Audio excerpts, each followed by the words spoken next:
1990 का दशक बिहार जल रहा था।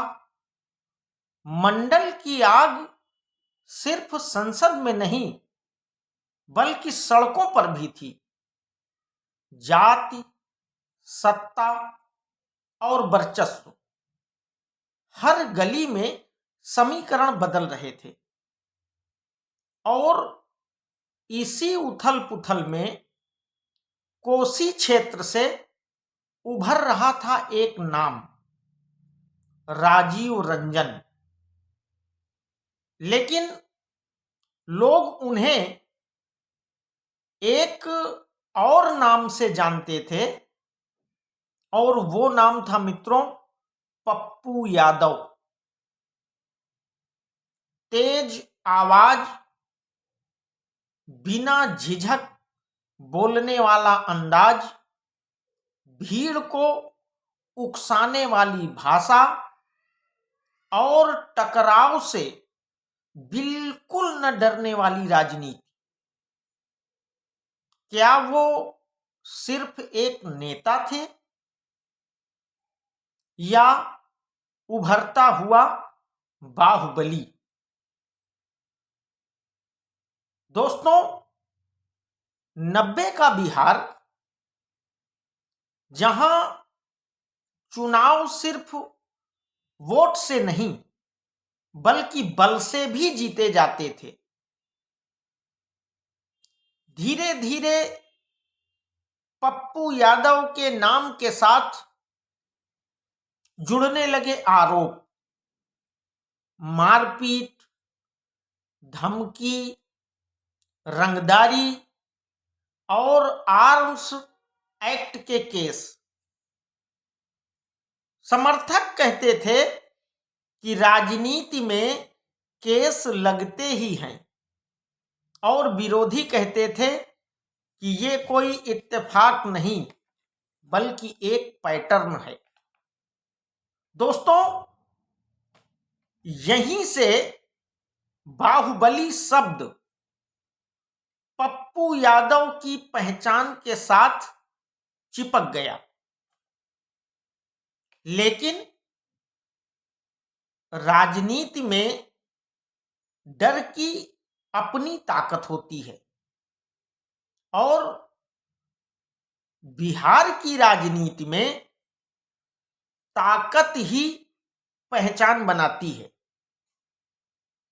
जब पप्पू यादव संसद पहुंचे तो उनका अंदाज बाकी सांसदों जैसा बिल्कुल नहीं था।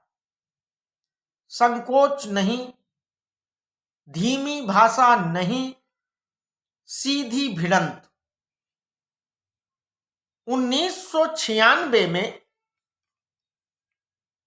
संसद के अंदर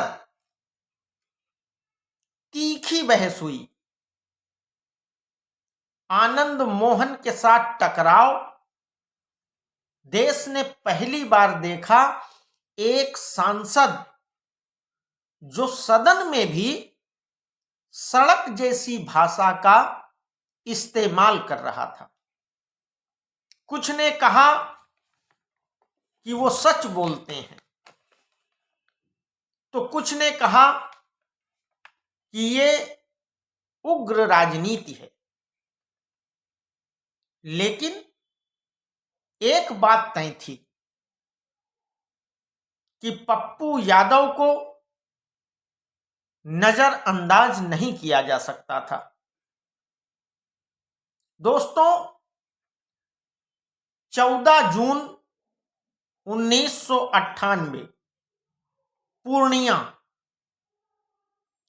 दिन दहाड़े गोलियां चली और सीपीआई एमएल नेता अजीत सरकार की हत्या हो गई।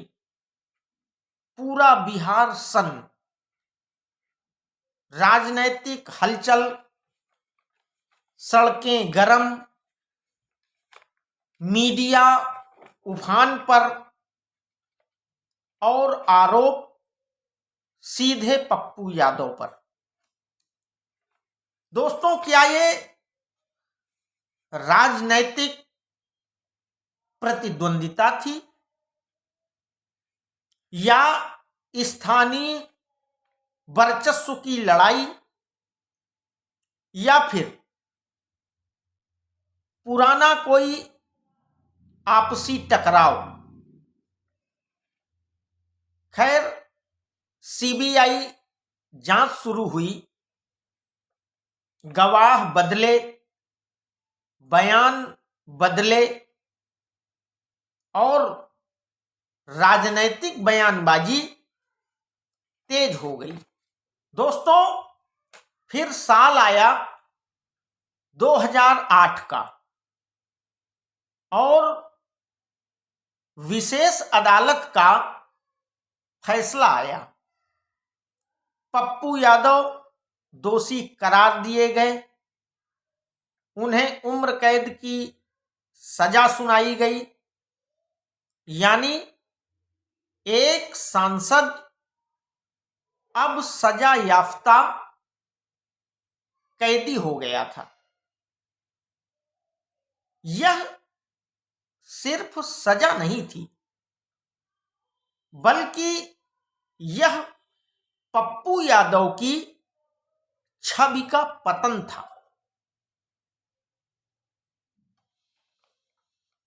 विरोधियों ने कहा कि सिस्टम ने सच पकड़ लिया, तो वहीं समर्थकों ने कहा कि यह एक बहुत बड़ी राजनैतिक साजिश है। लेकिन हकीकत यह थी मित्रों कि पप्पू यादव जेल में थे। दोस्तों, तिहाड़ जेल समय साल दर साल बीत रहा था। पप्पू यादव ने किताबें पढ़ी, डिग्री हासिल की और फिर लिखी एक आत्मकथा, द्रोह काल का पथिक। उन्होंने खुद बताया कि वो सिस्टम से लड़ने वाले विद्रोही हैं, लेकिन सवाल यह उठता है कि क्या ये सच में आत्ममंथन था या फिर वापसी की तैयारी? दोस्तों, अब सवाल यह था कि क्या वो राजनीति से दूर हो गए थे या फिर मंच बदल गया था? तो 15 साल एक लंबा अरसा। जेल के भीतर से भी पप्पू यादव के राजनैतिक संपर्क कायम रहे और सन 2013 में पटना हाई कोर्ट ने साक्ष्यों को अपर्याप्त मानते हुए उन्हें बरी कर दिया। अब कानूनी रूप से तो वो मुक्त थे, लेकिन क्या नैतिक बहस खत्म हुई? कुछ लोग बोले न्याय हुआ, कुछ ने कहा सबूत कमजोर थे, सच नहीं।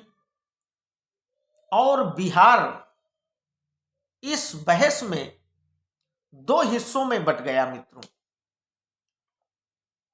पप्पू यादव ने रिहाई के बाद अपनी रणनीति बदली। बाढ़ में नाव से राहत, कोविड के दौरान अस्पतालों में मौजूदगी, ऑक्सीजन सिलेंडर बांटना, यानी कैमरों के सामने एक नया चेहरा। समर्थकों ने कहा यही असली इंसान है, जबकि विरोधियों ने कहा कि यह सिर्फ और सिर्फ इमेज बिल्डिंग का तरीका है। लेकिन 2024 की निर्दलीय जीत एक संदेश थी मित्रों कि जमीन पर आज भी पप्पू यादव की पकड़ खत्म नहीं हुई। इसके बाद एक बार फिर 31 साल पुराना मामला और अचानक गिरफ्तारी, फिर वही दृश्य, समर्थकों का प्रदर्शन, राजनैतिक बयानबाजी और फिर पप्पू यादव का बयान आया कि मैं झुकूंगा नहीं। दोस्तों, क्या यह न्यायिक प्रक्रिया है या राजनैतिक समय का खेल? सवाल खुले हैं मित्रों। पप्पू यादव के करीबी कहते हैं कि वो अत्यधिक महत्वाकांक्षी हैं। दल बदल, निर्दलीय चुनाव, खुद की पार्टी, क्या वो मुख्यमंत्री बनना चाहते हैं? पप्पू यादव या तो सिर्फ प्रासंगिक बने रहना चाहते हैं या फिर सच में सिस्टम बदलना चाहते हैं। पप्पू यादव एक ऐसा नाम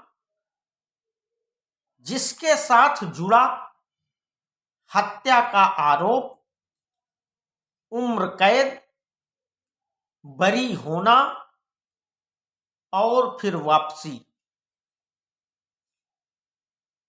वो पीड़ित हैं या खिलाड़ी,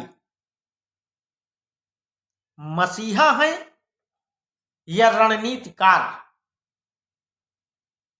इतिहास उन्हें कैसे याद करेगा दोस्तों, ये तो समय ही तय करेगा। लेकिन एक बात बिल्कुल साफ है मित्रों